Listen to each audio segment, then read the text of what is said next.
Well, good evening, everyone. Thanks for joining us, and thanks for coming on to hear about and talk about, of course, a topic that's been dominating all of our lives, I think you could say, for, if not the past few days, then the past few weeks.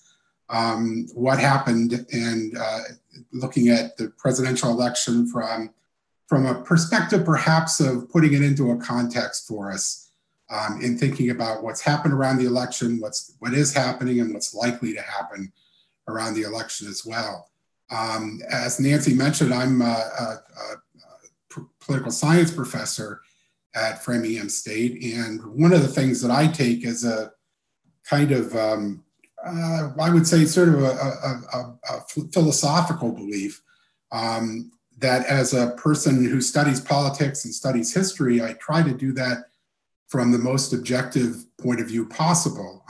It's not always easy, of course. Everyone has their political views, but I do try to take the attitude that I'm here to present things in an even-handed way and allow people to respond to it however they choose. So I'm not going to make a partisan argument tonight. I'm not going to try to take one side or the other in some of the controversies that are going on around the election, but I do want to present what I think is some defensible ideas of what's happening, and perhaps open it up for discussion for people to offer their views as we go.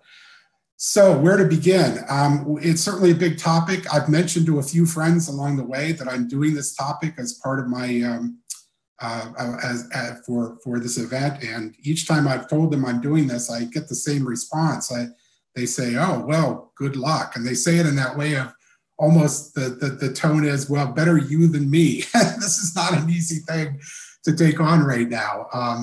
And of course, the last 2 days, I've been thinking and rethinking as I go what I would like to present to you tonight. But let's jump right in and get started and see, as I say, where the conversation takes us. Where are we right now? And of course, this is being recorded. Others will see this later on YouTube. And so I want to make it clear that we're talking on a Thursday night when much of this election is still, as of yet, undecided. Could be decided soon, could be decided in a few days. We'll have to wait and see. Could be longer. But right now, where things seem to stand is that there seems to be a consensus of all the different news outlets that Joe Biden has roughly 253 of the 270 elector votes that he would need to become president. President Trump has 213 of the 270 that he would need. Vice President Biden, former Vice President Biden, is leading on the popular vote at the moment around the country. Of course, there are ballots that are still being counted in a number of states. But at least so far, it does appear that former Vice President Biden has the lead in the Electoral College, and that, of course, is constitutionally what elects a president. Yet to be decided, there are basically 5 states that are still out there. And those 5 states can very easily swing this election in one direction or the other. I list Arizona at the bottom. You may have noticed, if you've been looking at different news sources, that some news sources, particularly the Associated Press and Fox News, have both given Arizona to Joe Biden. They called it for Joe Biden, so they list his electoral vote at 264, which of course is much closer than 270 that he would need. But other news organizations have not. So I'm erring a bit on the conservative side by saying that Arizona is still in play. It is leaning heavily towards former Vice President Biden. So that's why some news organizations have already declared it for him. But as you can see, there are enough elector votes still out there to be decided that could end up making either one of these candidates president. Now, having said that, of course, Mr. Biden is much closer to that goal. All he would need to get there is 17 elector votes, which could be accomplished by winning Arizona and Nevada, 2 states where he is currently ahead a bit in the vote counts. But winning North Carolina or Pennsylvania would also put him very close, if not almost at the edge of winning the election. President Trump has a much harder time, I think, getting to 270. He would really have to win Pennsylvania, North Carolina, and perhaps Georgia at this point, certainly Nevada and Arizona, one of those two if he does not, in order to get to 270. So I think you could say that he has a much harder road to get to the 270 than former Vice President Biden does. But those states are still counting. We may not know them for a while. We may know them tonight, tomorrow morning. We just don't know when the vote count will be done. And so I'm sure by the time many people are perhaps viewing this on YouTube, the election will have already been decided.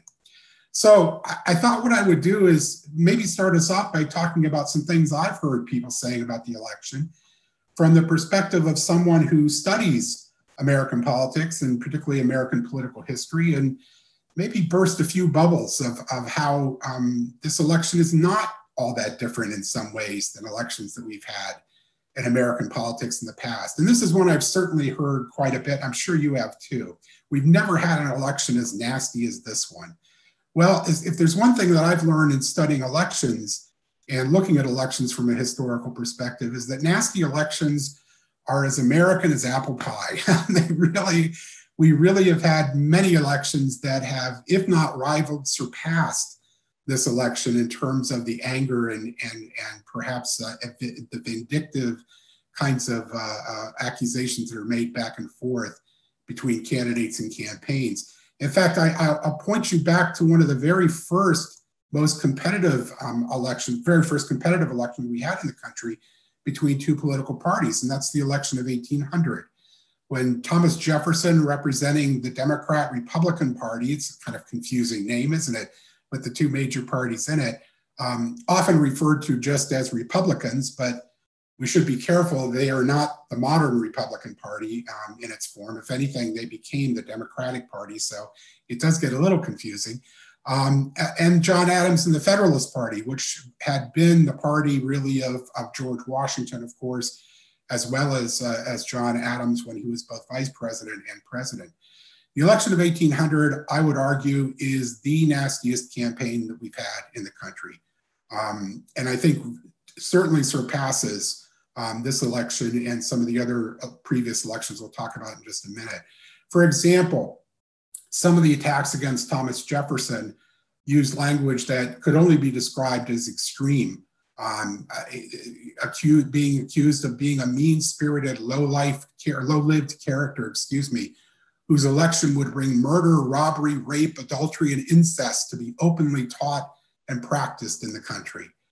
And if that doesn't convince you, then the Adams defenders went further, publishing this article in a newspaper. The grand question stated, at the present solemn and momentous epoch, the only question to be asked by every American laying his hand on his heart is, shall I continue in allegiance to God and a religious president, meaning John Adams, or impiously declare for Jefferson and no God? And the suggestion was that Jefferson, in fact, was an atheist. And that was, in that day, a very serious charge, of course, to bring against any politician. Well, in fact, Jefferson maybe could be best classified as a deist. He certainly believed in a supreme being, but was hardly a complete believer in Christianity. He had his own version of the Bible, in fact, where he had taken the New Testament and removed the miracles from the Gospels and looked at Jesus more as a philosopher than anything else. But the charge was a very serious one. And again, for politics in those days, one that would disqualify a person from office. This is a political cartoon from the election of 1800. You can see Jefferson pulling down the pillar of government. And you can see the first two presidents' names listed there towards the bottom, George Washington and John Adams. And of course, that's Satan supposedly helping him to pull the pillar down, again, suggesting that he's in some way in league with the devil. One clever person during the election tried to turn Jefferson's name into letters, the letters of Jefferson's name into numbers, to add up to 666 to prove that Jefferson was the Antichrist. As bad as it got in this election, I didn't hear anyone accuse the other side of being the Antichrist. And at the bottom of Jefferson's feet, you may notice the bottle and the cup, suggesting that Jefferson also was a drinker and that was something that would disqualify him from office. Or Jefferson burning at the altar of despotism, a copy of the American Constitution with the American eagle intervening to try to save the document. all pretty serious and pretty vicious attacks on Jefferson's character. And of course, the Jefferson supporters gave just as well as they got to John Adams, describing him as a repulsive pedant, a gross hypocrite, and in one very thundering article, a blind, bald, crippled, toothless man who is a hideous hermaphroditic character with neither the force and fitness of a man nor the gentleness and sensibility of a woman. This was an election that was incredibly vicious. And in the end, much to the amusement of the British ambassador at the time, Robert Liston, both parties going back and forth made him observe that the country, meaning the United States, offers the spectacle of a perpetual struggle between two parties. I can't think of a better way of describing perhaps the political scene in America today. So I think the election of 1800 was certainly an election that was as nasty, if not nastier, than the one that we've been experiencing. And other elections have been too. Andrew Jackson was accused of being put into office by sycophants, worshiping again at the altar of despotism in his presidency, advocating treason, deception, and so on. Abraham Lincoln was depicted as a vicious monster who was trying to take over the country.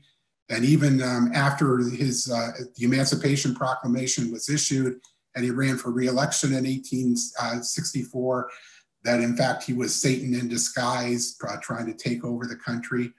And maybe in the modern age, maybe even one of our probably most, I would say probably extreme examples of this kind of election was in 1964, when Barry Goldwater ran against Lyndon Johnson.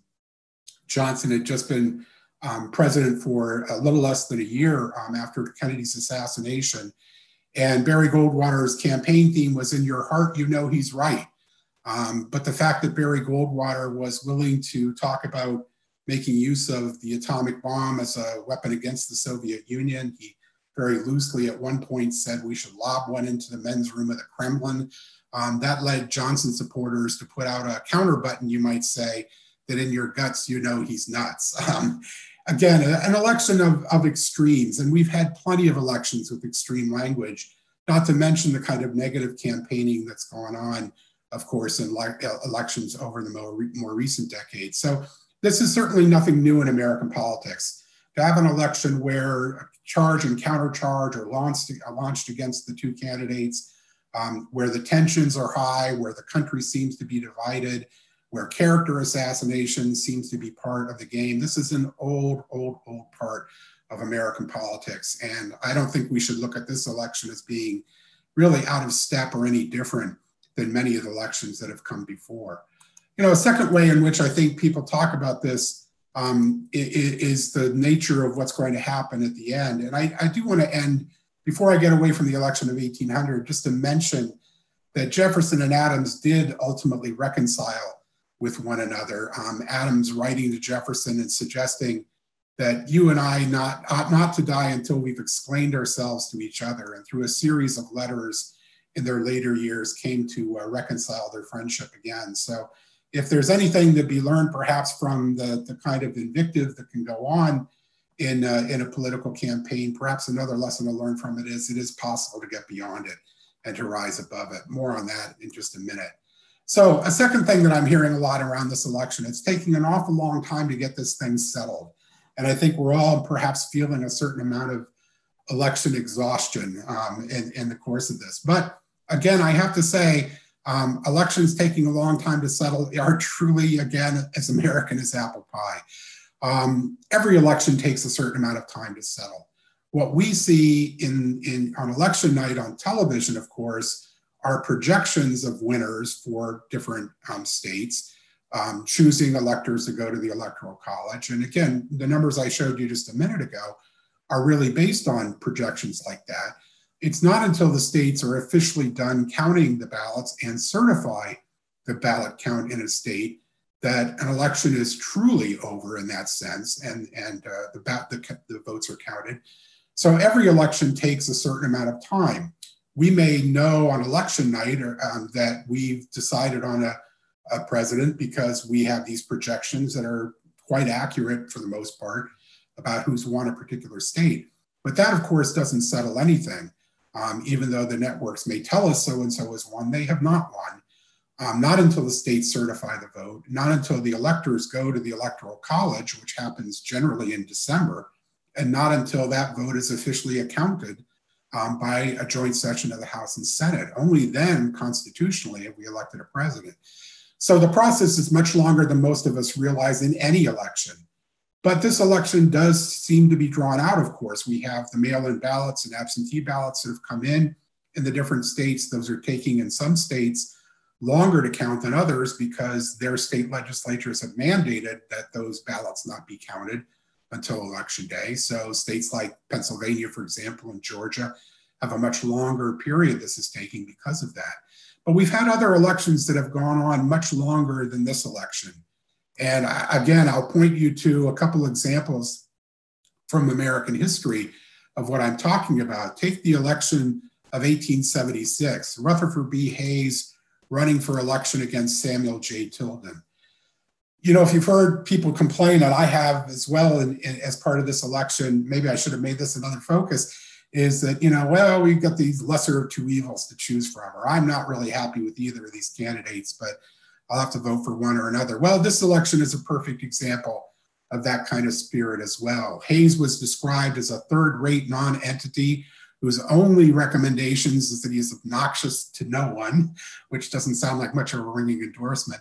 Tilden was described as plain, prim, little, withered up, fidgety old bachelor was the description that was given to him. So hardly two candidates that people could feel terribly passionate about. But this was a very strange election and a very drawn out election in 1876. Hayes won about 4 million votes in the election. Tilden won about 4,200,000, almost 300,000 votes in the election. Those are popular votes that were cast for each candidate. And yet Hayes ends up winning the election with 185 elector votes to Tilden's 184. This is one of those elections where the person who won the popular vote did not end up winning ultimately the presidency. Well, what happened? Well, what happened very simply was that in 3 states in this election, Florida, Louisiana, and South Carolina, the vote was under dispute. It was not altogether clear who had won those states, and so therefore the electors had not been chosen from those states. And there were huge debates over how the votes were counted. Again, sounds awfully familiar, doesn't it? It's nip and tuck, don't give up the ship. Tilden, Tammany, and the Solid South are to rule the nation. Each side's newspapers proclaim themselves as the victor. Again, not unlike what we're experiencing right now. The Tribune and Times say that Hayes won. The Sun and the World, all New York newspapers, believe that Tilden is safe. The Cleveland the Cleveland newspaper at the time said that both parties are confident in victory. There's even violence from the Ku Klux Klan to prevent returns from coming in. All echoes, I think, of the kinds of things that we're hearing in the news, and certainly the anxiety that people feel perhaps of what came next. One newspaper ran an editorial, a cartoon that I think captures the feeling of the time. Keep cool.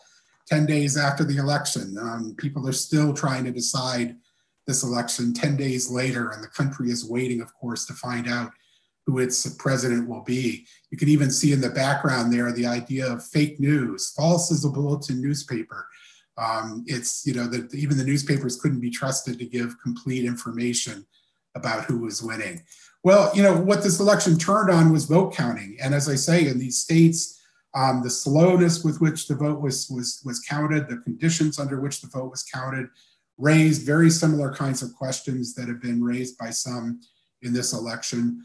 Certainly it was the case that the sense the country had was that the back and forth of this politics was making it difficult to determine who won in these states, made it even more difficult perhaps to have confidence that the ultimate victor would have the certainty of election. And of course, behind it all was the threat of violence. This election was happening not terribly long after the end of the Civil War.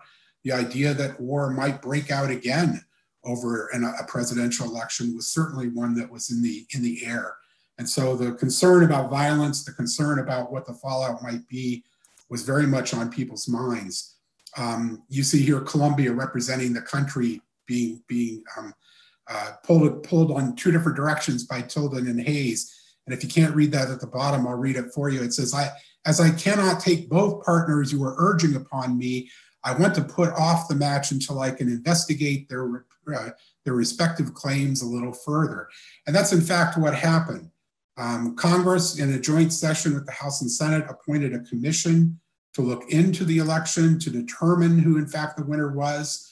5 Democrats, 5 Republicans, and 5 Supreme Court justices served on this 15-person election commission. The commission didn't even hold its first meeting until January 31st. Imagine that, after the November election, and didn't finish their work until March 2nd, just 3 days before the inauguration of the new president. So when you feel as though this election is being drawn out, try to imagine that kind of wait to determine who the president would be. What finally decided this election was a compromise. It was referred to as the Compromise of 1877. Rutherford B. Hayes and his supporters promised Southern Democrats, if they supported Hayes, that he would end Reconstruction, he would withdraw federal troops from the South. And with that deal, Hayes becomes president. And again, you see Columbia with her arm in Mr. Hayes's arm saying, thanks, Mr. Tilden, I promised to dance this set with Mr. Hayes. Tilden lost the election, again, even though he was not, he won the popular vote. And the true sadness, I think, of this election and this compromise was that once the federal troops were removed from the South, the Ku Klux Klan essentially was born as a result. And so this was truly, I think you could say, a deal with the devil to settle this very long, drawn-out election. So we've had elections that were long in that way. Of course, more recently, many of us remember the 2000 presidential election all too well. At 8 o'clock, Gore was declared the winner in Florida, which would have given him 270 elector votes. By 10 o'clock, the networks had backed off from that prediction and said that Florida, in fact, is undecided. By 2:30 in the morning, the networks were then declaring Bush to be the winner of Florida. Just 2 hours later, they took that back and said that Florida was undecided. This was a roller coaster of a night in watching this election. And many of us remember that it took a certain amount of time after that, that tumultuous evening to go through a recount in Florida, one that is required by state law when an election is as close as it was in Florida. That had to be completed a week after the election was concluded. Instead, the Florida Supreme Court extended that deadline to November 26th because of the amount of time that it was taking to do the recount. And of course, very famously in a decision called Bush versus Gore, the Supreme Court stepped in December 12th, issued an opinion that essentially ended that recount, saying that it violated equal protection under the law and essentially said the last count stands. And that ended up giving Bush the elector votes that he needed to become president. And again, just like in 1876, although he did not win the popular vote, George Bush won the electoral college number that he needed, the 271 that he needed, and he became president in the end. So we've certainly had elections that have been more drawn out, much more drawn out than this one has seemed so far. It's only been a few days, but it seems like an eternity, I know, to many of us to find out one way or the other how this thing is going to turn out. But the reality is, of course, we've had much longer waits than that.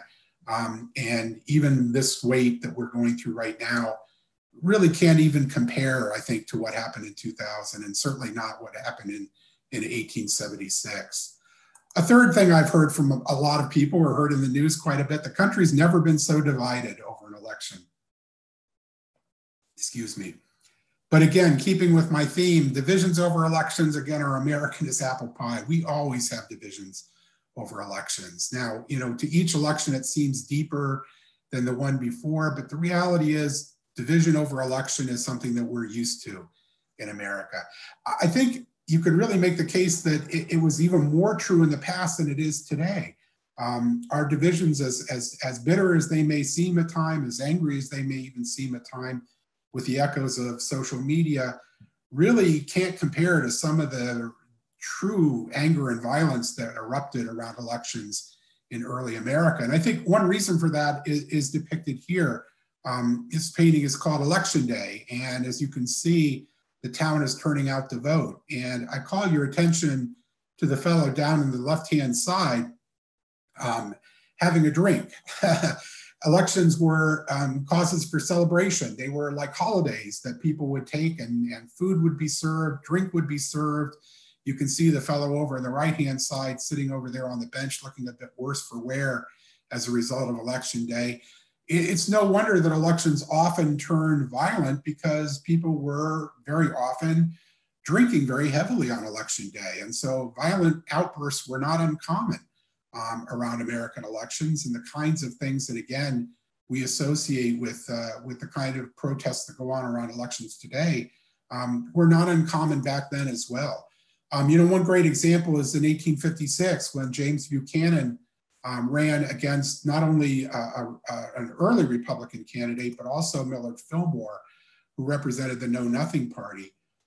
The Know Nothings were a sort of nativist movement in American politics at the time, very similar in their focus on keeping America free of foreign immigrants coming in and changing America, that sort of spirit of protectionism that perhaps is infusing in American politics as well. And the Know Nothings were very often the cause of a great deal of violence around elections, and the result often was clashes on the streets between supporters of one political party or another and the Know Nothings. This was a riot that broke out in the city of Baltimore in 1856. The Know Nothings were thrown out of many polling stations by the Democrats at the time, who were supporting Buchanan, as I said. And as a result, they took to the streets.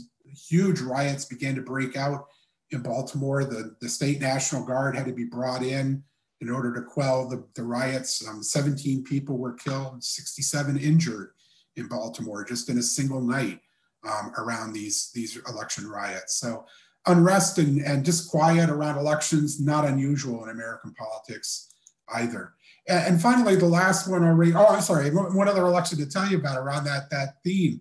In 1896, William McKinley running for president against William Jennings Bryan, around an issue that you would hardly think would spark a lot of anger. Seems almost esoteric to us today, the issue of bimetallism. McKinley won this election in the popular vote and the Electoral College vote, so this was not an election that was really in dispute. What was in dispute was our monetary system, and oddly enough, to us perhaps, that seems like a very dry subject, but at the time it was a very, it animated people's politics and animated their anger quite a bit. McKinley's party, the Republican Party, believed in something called the gold standard. They were determined that money would be based solely on the value of the amount of gold that was on deposit. And so that decision restricted the number of dollars that were circulating in the American economy. Many people were being hurt by a depression that had settled into the country, a very long-term depression that had settled in. In fact, had the Great Depression not happened in the late 20s and early 30s, we would refer to this probably as the Great Depression that the country's experienced. In response to that, the Democrats advocated for something called bimetallism. They advocated that money should be based not only on the amount of gold that was in the country, but the amount of silver that was in the country. And that would have meant 5 more silver dollars for every gold dollar that was printed. That would have put more money into circulation. It would have meant more money for the farmers, in particular in the Midwest, who were suffering very deeply in this depression. And when William Jennings Bryan went out to advocate for bimetallism, he gave a speech where at the end he would throw his arms out as Jesus on the cross and say, "You will not crucify us on a cross of gold," in talking about the Republican Party's policy. Believe it or not, people were extremely passionate about this issue back and forth. And again, it was the cause of a great deal of violence around the election. It also got other people to intervene to try to convince people one way or the other in election. In fact, one author reportedly, we don't have direct evidence of this, but a lot of circumstantial evidence, wrote a very nice story, an allegory of the election of 1896. Gold, of course, is measured in ounces. So he took the abbreviation for ounces, OZ, and wrote a story called The Wizard of Oz that was meant to be, as I say, an allegory of 1896. A little girl from Kansas, a farm state, Bryant country, in other words, is whisked away by a tornado and goes to the land of Oz, where she meets, of course, the Tin Woodsman, who is meant to represent, many argue, the workers in the North, the industrial workers in the North. The Scarecrow, of course, representing the farmers of the Midwest. The Cowardly Lion, supposedly representing Brian. It was the author's way, apparently, of trying to encourage Brian to be more courageous than he was even being. And of course, Dorothy is walking to the Emerald City on a yellow brick road, the same thing that gold comes in. And in the book, she's wearing silver slippers. I know you may have said, oh, she's wearing ruby slippers, but that was the movie version of The Wizard of Oz. Ruby showed up better on the screen than silver did, so they were ruby slippers in the film, but they were silver slippers in the story. Silver and gold bimetallism. She goes to the wizard in Emerald City, and Emerald City is drawn to look like Washington, D.C. The wizard looks an awful lot like William McKinley. And of course, she finds out that the wizard is nothing but a fake. He doesn't have any answers.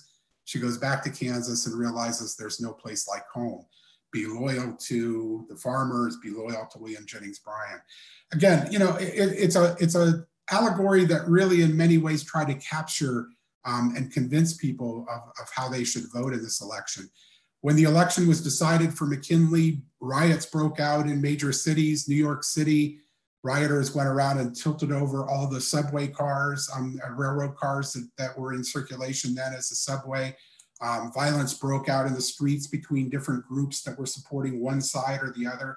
Again, there's nothing new in American politics, these deep divisions that people feel and the passions that they feel around elections.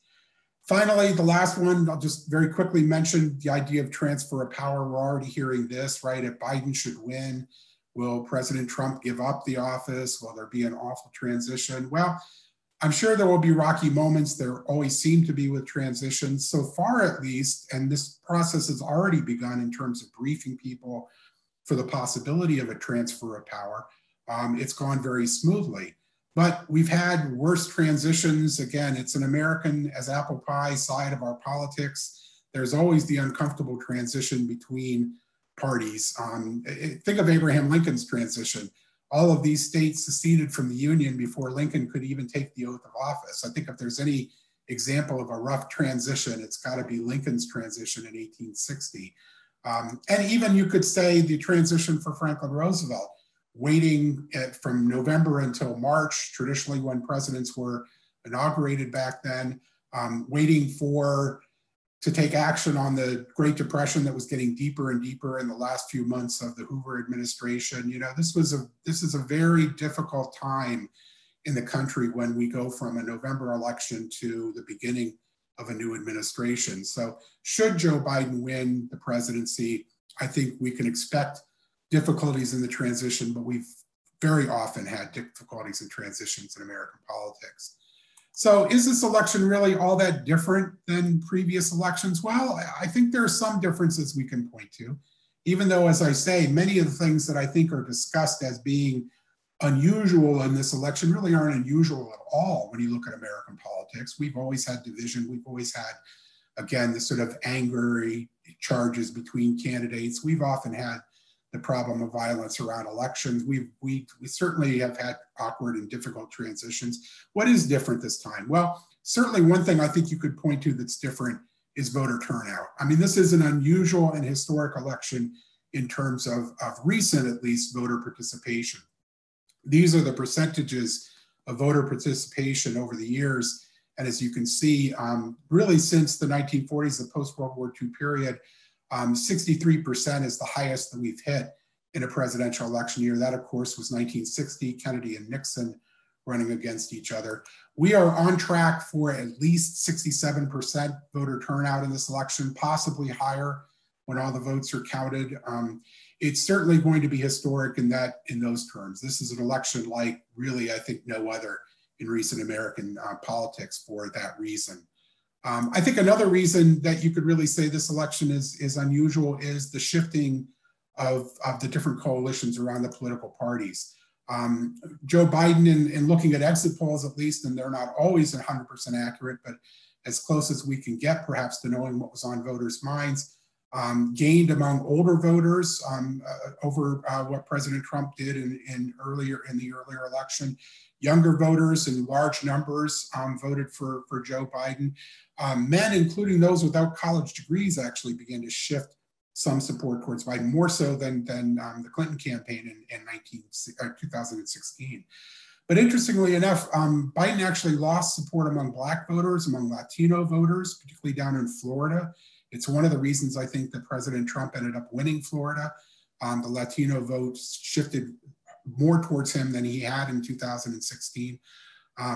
Black voters generally have supported the Democratic Party in large numbers, but Joe Biden actually underperformed compared to Hillary Clinton, and certainly much lower than Barack Obama among Black voters. That part of the Democratic coalition is one that, again, began to shift a bit in this campaign.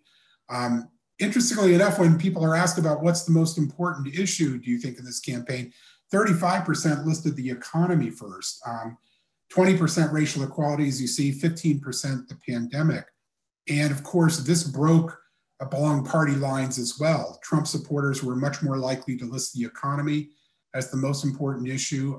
Biden voters much more likely to mention racial inequality as the issue. In fact, President Trump won twice as many votes from people who said the economy was important than Joe Biden. So when it came to the economic issue, it cut in favor of President Trump. When it came to the issues around the pandemic and racial inequality, those issues tended to cut more towards Joe Biden. But interestingly, I think the president's original appeal in his campaign around crime and safety did not play well with voters.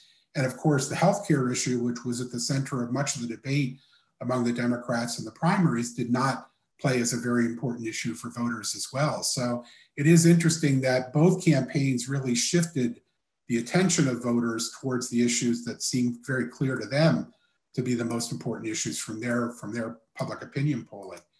And in the end, this is turning out to be one of the most litigious campaigns as well. A lot of cases in court right now. We can certainly talk about them in the Q&A if you like, but certainly so far at least, there have been a number of cases that have been filed, mostly around process issues, interestingly enough. And it is a bit odd that these cases have been filed so quickly. Usually it's at the end of a vote count when cases are brought to court challenging the vote count. The vote counts aren't even done in many of the states where these challenges have taken place.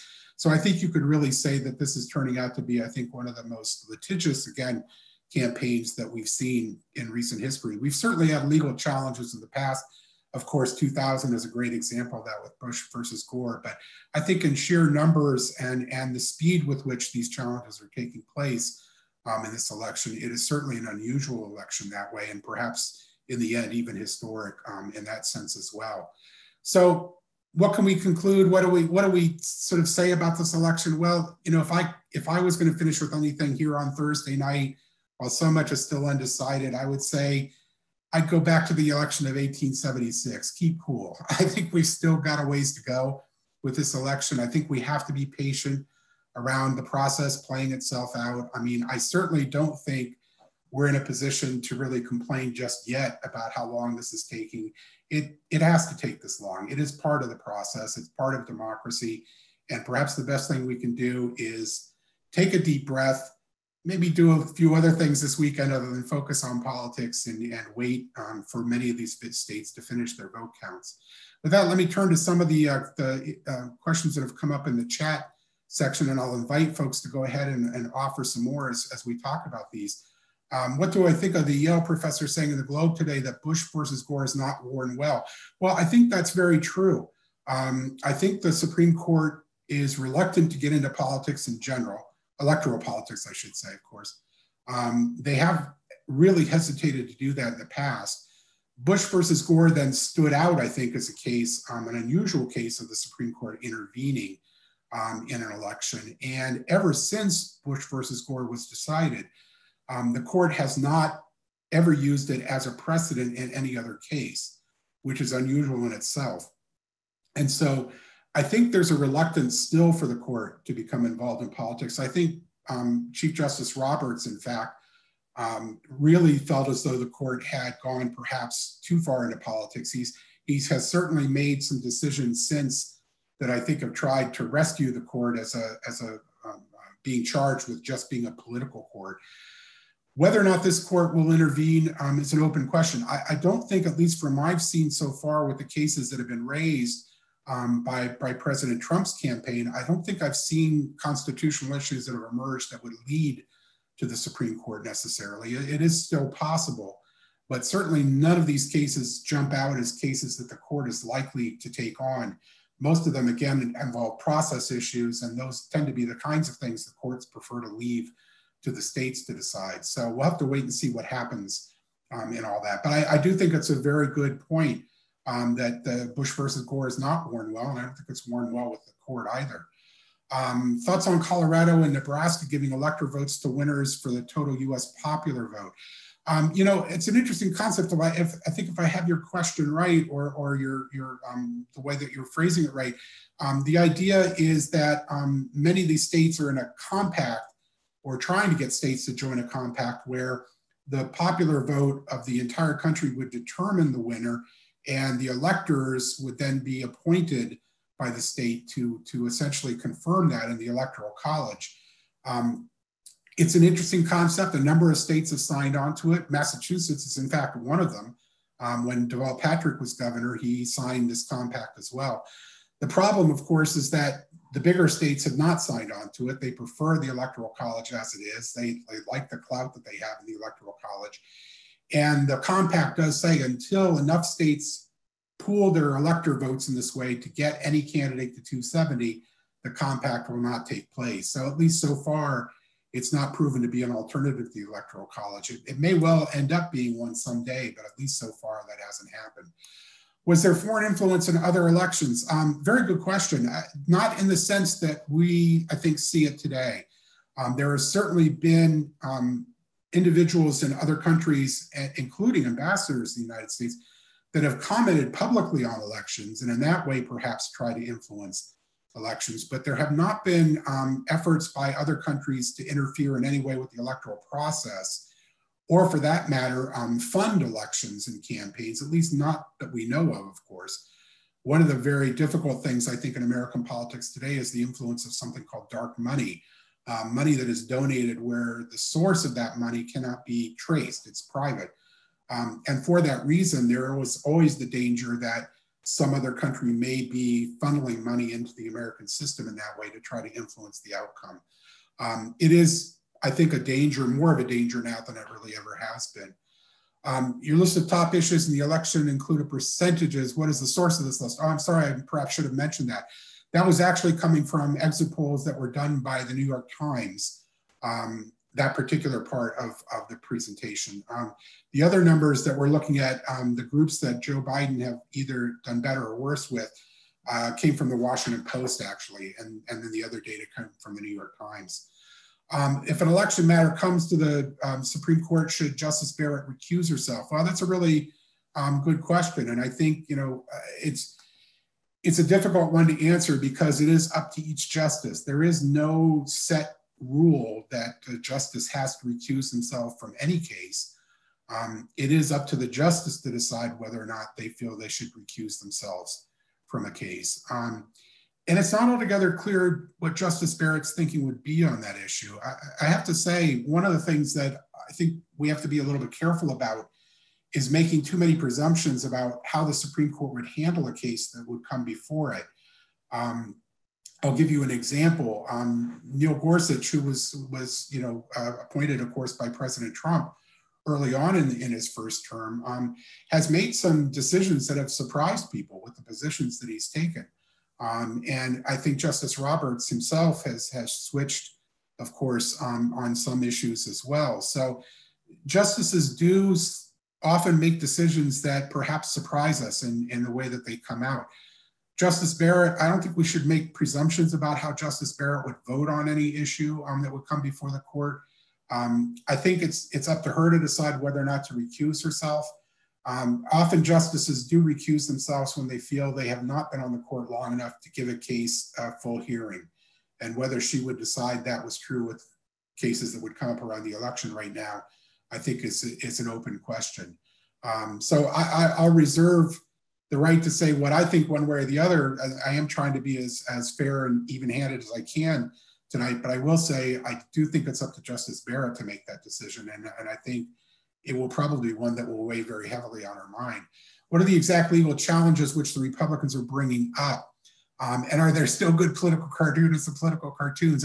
I will say to the second question, I think sadly, no. I still enjoy Doonesbury myself, but that's just me. But I think the classic days of political cartoonists, unfortunately, are past us. Herb Block, perhaps, and Tom Oliphant are people that I miss in political cartoons. What are the legal challenges? That's a good question. There are actually a couple that are going on.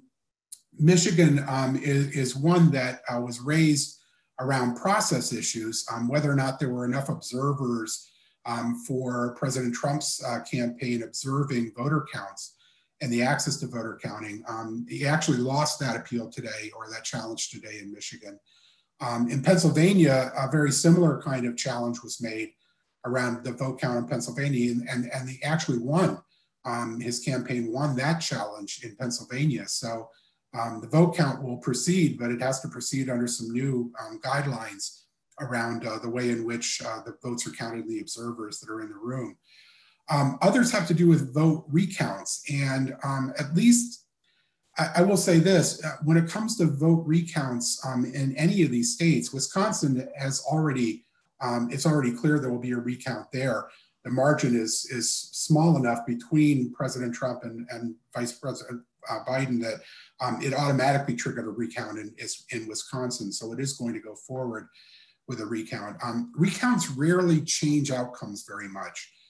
The average change in votes after a recount is somewhere around 250 votes. So the likelihood in a campaign or an election where there are several thousand votes separating the candidates, the likelihood that a recount is going to change the outcome is very, very slim.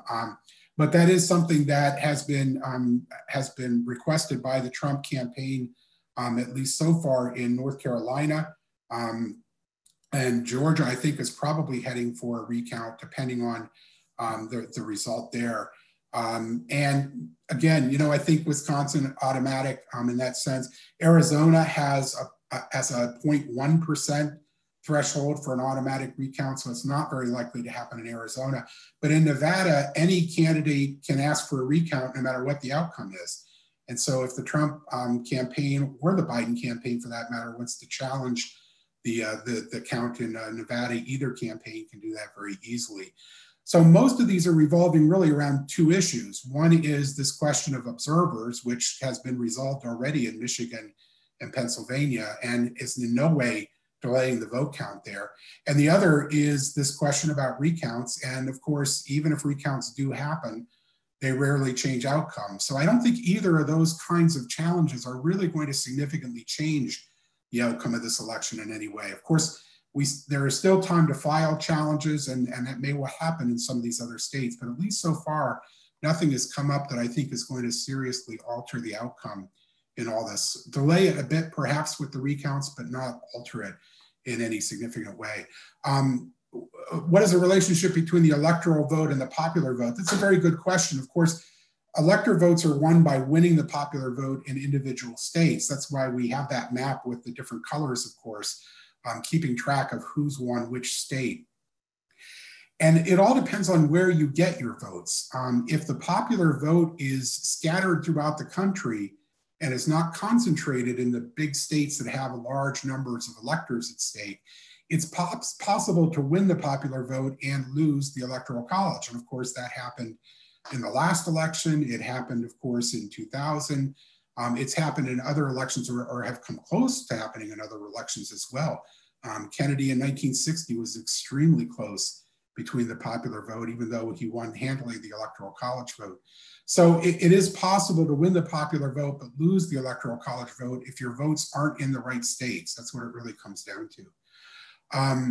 If Biden wins, do you think he'll pack the court? You know, I'm going to reserve judgment on that question only because I don't think Joe Biden knows at this point. I think the whole idea of appointing a commission is to give himself time to sort that issue out.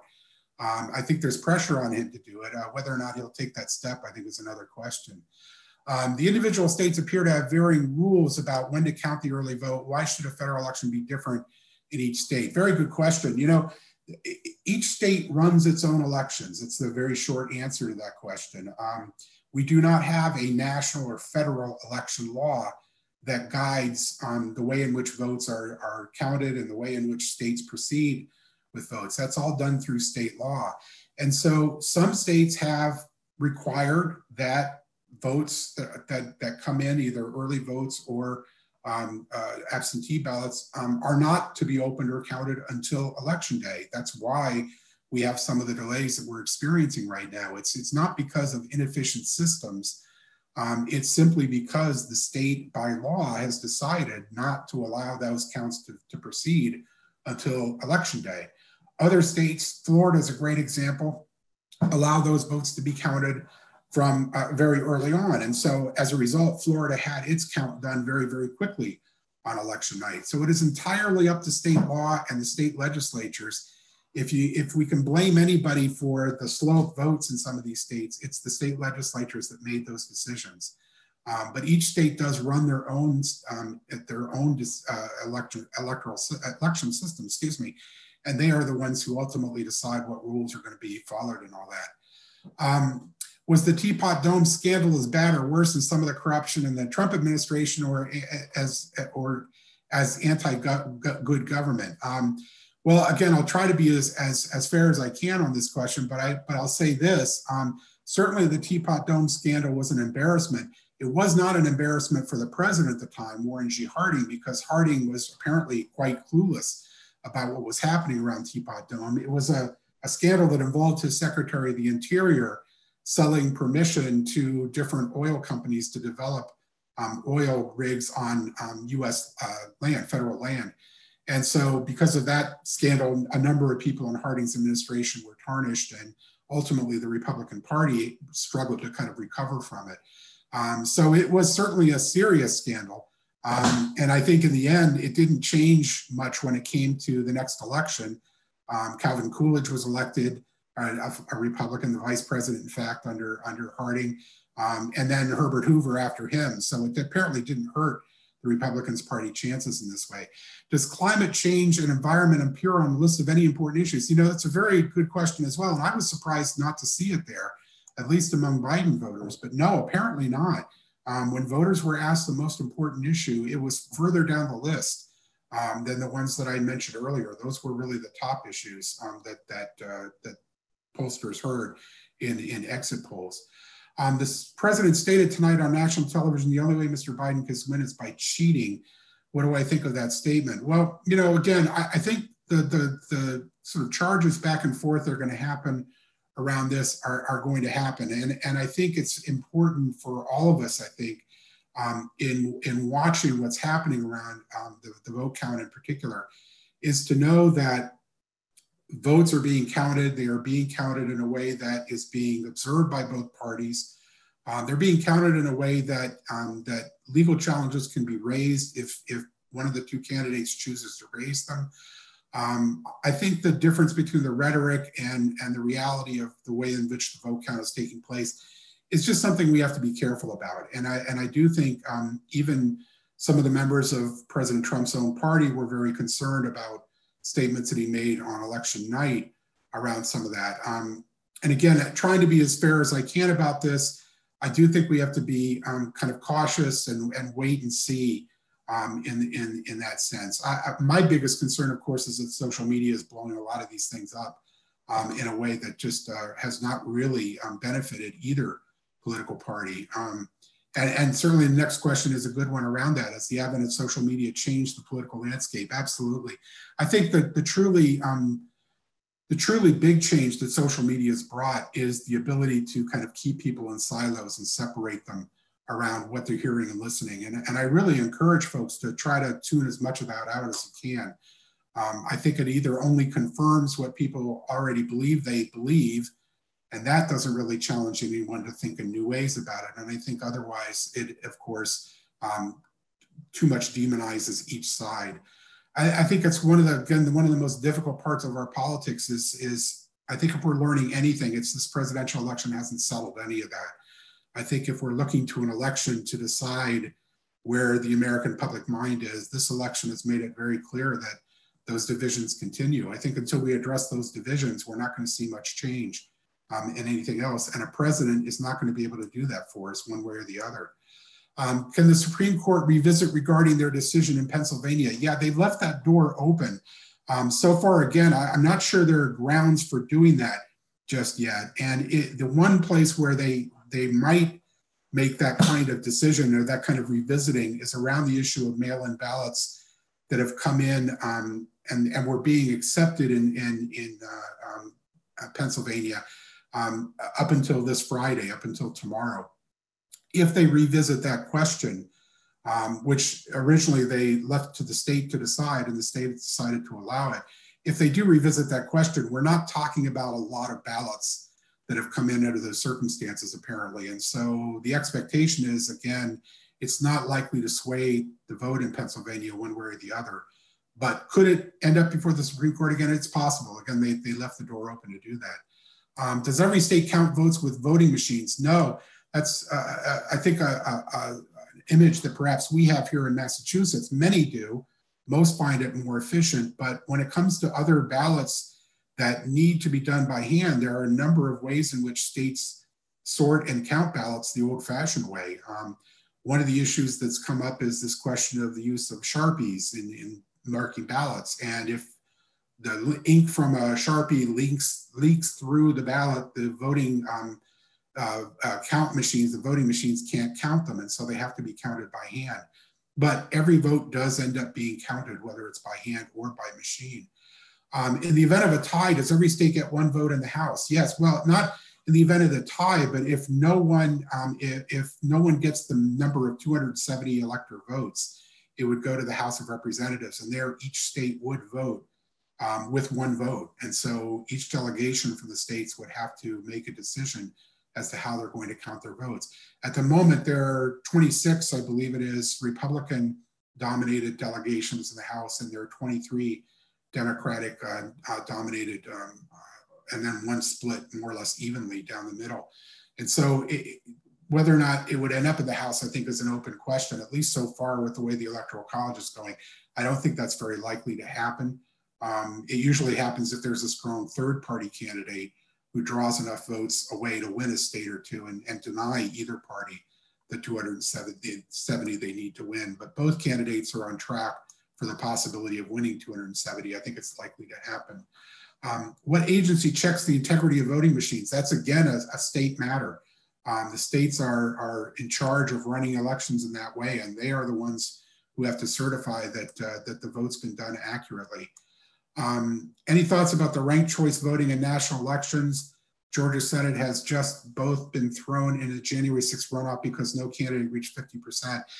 Yeah, it's, you know, and again, I'm going to try to be as neutral as I can on this because, of course, this was a hotly contested issue here in Massachusetts. I will say, you know, one thing that ranked choice voting does is it does occasionally complicate elections, and certainly states, Louisiana is another one where, you know, you end up with runoffs being triggered because of the vote.